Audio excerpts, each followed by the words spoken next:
اللب جداتي hubadhaatti ilaala kunoo amma sanii gadhiseera akkaataa akkamitti akka guutan. Assalamu alaikum warahmatullahi wabarakatuh. Akkam jirtu nagaya fayyaada ilmaan Oromoo baga jiraattan bakka jirtanitti nagayaa fi rahmanni Rabbii isin biraa jiraatu. Liinkii intalootanaa namoonni hedduun gama keessatiin natti ergitanii wanni isiin jettu kun dhugaadha mee adda nuu baasii jettanii na gaafattanii adda isinii baasuufiin dhufe. Intalootana wanni isiin jettu waan dhugaati miti waan sobaatti. Alagaan ilmaan Oromoo akka sobaan nyaatamuu dandahaman arganiiti waan irratti dalaganii baasanidha. Liinkiin kuni liinkii sobaati. Liinkii iskaam jechuun warra kijibee sobaan nama nyaatuu jechuu. Warra waan hin fakkaanne fakkeesse waan dhugaa hin tahin dhugaa fakkeesse sobee nama nyaatu. Wanni akkas jedhu wahiituu hin jiru. Kanaadaa karaa dalagaatiin dhufuu ni dandeetta, dhufuu ni dandeetta. Garuu karaa kanaanii miti karaa nati ittiin dhuftu. Liinkii kanaanii miti liinkii nati ittiin dhuftu. Liinkii nati ittiin dhuftu CRA gubbaarra jira. Canada Revenue Agency achirraa argama liinkiin sun. Akkamitti dhufuu dandeetta? Skill workerii yoo taate. Skill worker jechuun nama asitti barbaadamu. Nama Kanaadaan barbaadu. Nama as keessa Kanaadaan argachuu hin dandeenye yoo taate karaa sanii dhufuu dandeetta. Inni biraa namni koontiraata sii mallatteesse, kaampaaniin koontiraata sii mallatteesse, koontiraataan dhufuu ni dandeetta.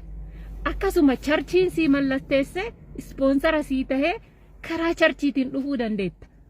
Akkasuma UNHCR'n sii mallatteesse, ispoonsara sii kennee karaa siin dhufuu dandeetta. Akkasuma firri kan kee ispoonsara sii tahee karaa siin dhufuu dandeetta. Akkasuma gaa'ila godhattee jaartii fuutee yookiin jaarsa fuutee karaa saniin dhufuu dandeetta.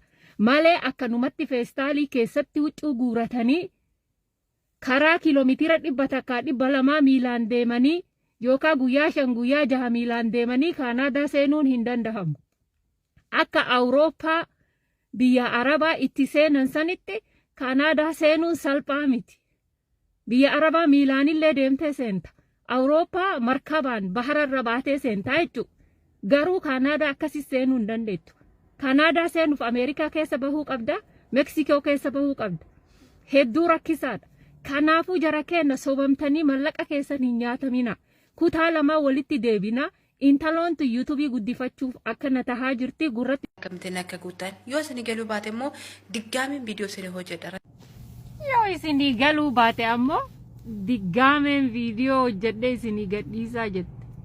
Abboo nuu galee jira. Nuu gale akka gaaritti nuu gale. Akka ajaa'ibaatitti nuu gale. Diggaameen viidiyoon ati nuu waraabdu wayiin jiru obboleettitii. Ufin rakkisin nuu galee jira. Ufumaa keetii ufitti deebi'i siifuu siif hin galle bar. Silaa siif gale atiyyuu diggaamee irra deebite viidiyoon isinii waraaban jettu. Siifuu siif hin galle atummaan ufi diggaamee irra deebi'i waraabadhu viidiyoo obboleettitii. Wanni ati diggaamee nu waraabdu wayiitu hin jiru. Hin beeyna nuu gale. Maali wanni ati deebitee nu waraabdu. Dhiisifirraa hin dadhabini nuu galee jira. Hafuura finkutiin. Anaafatti ammoo wal qabna asirratti ummata kiyya sobdee nyaattu. Assalaamu alaikum warahmatullahi wabarakatuh. Akkam jirtu nagaya fayyaada ilmaan Oromoo. Viidiyoo waa'ee Kanaadaa irratti daqiiqaa 5 dura amma ani poostii godhetu jira viidiyoo 2 waa'ee intaloo liinkii sobaa sheerii gootuu san isii walitti stitch godheetiin maxxanse. Viidiyoo san dhageeffadha. Dhugaa jirtu lafa isinii kenna. Waan nurraa hin dhagahin waan nuti isinitti hin himin dhugaa jettanii mallaqa keessan hin nyaatamina yaa ilmaan Oromoo. Karaa sanii yoo Kanaadaa dhufan taate nuti maaliif isin dhoysina? Wanni nu isin dhoysinuuf maali? Yoo dhuftan mana kiyyan teettan, yoo dhuftan na biran qubattan, jiruu teessan jiraattan, jiruu tiyyan jiraattan. Wanni nu isinitti waanyinuuf takkalleen hin jiru. Akka ilmi Oromoo dhufee biyya kana irraa faayidaa fudhatu ni barbaanna. Karaan salphaan jiraannaan jechuudha. Kanaafuu hin sobamina. Sheer walii godha. karaan ittiin dhufuu dandeettu karaa salphaa miti. Jaartii fuutee jaartiin tante ispoonsara si goote karaa saniin dhufuu dandeetta. Jaartii fuudhee hin dhufu yoo ka jettu taate biyya baqaa dhaqxee waggaa 10 waggaa 5 waggaa 7 biyya baqaa keessa teettee san booda carra qabeessa yoo taate yoo carraan si gahee karaa saniin dhuftaa jechuudha. Carraan kan kee tarii Awustiraaliyaa si geessuu danda'a, tarii Ameerikaa si geessuu danda'a, tarii Awurooppaa si geessuu danda'a. Bakka carraan kan kee si geessuu hin beektu yoo biyya baqaa keessatti waraqaa UNHCR argatte jechuudha. Kanaafuu akka salphaatti dhufuun hin danda'amu, akkasitti naa hubadhu. Nageetti. Obboleeyyan kiyya Kaanadaa dhufaa jirtan ilmaan Oromoo waan lamaan isinit dhaamachuu barbaada. Waan lama isinit dhaamachuu barbaada. Waan lamaan kana irraanfattanii hin dhufina. Tokkoffaa akaafaa ittiin mallaqa hartan.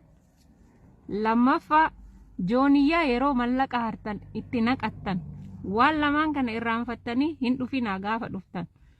Nuti ammoo cabbii asitti buutu tana walitti harree tuullee gaara Cilaaloo fakkeessine isineeyna. Cabbii harree tuullee gaara Cilaaloo fakkeessine isineeyna. Isin ammoo waan lamaan saniin irraanfatina. Akaafaa ittiin mallaqa harattan, jooniyyaa mallaqa hartan san itti guurtan lamaan kana hin irraanfatina. Wal argaan gaafa isin Kaanadaa dhuftan haa taatu. Guyyaa gaarii qabaadhaa. Ciao.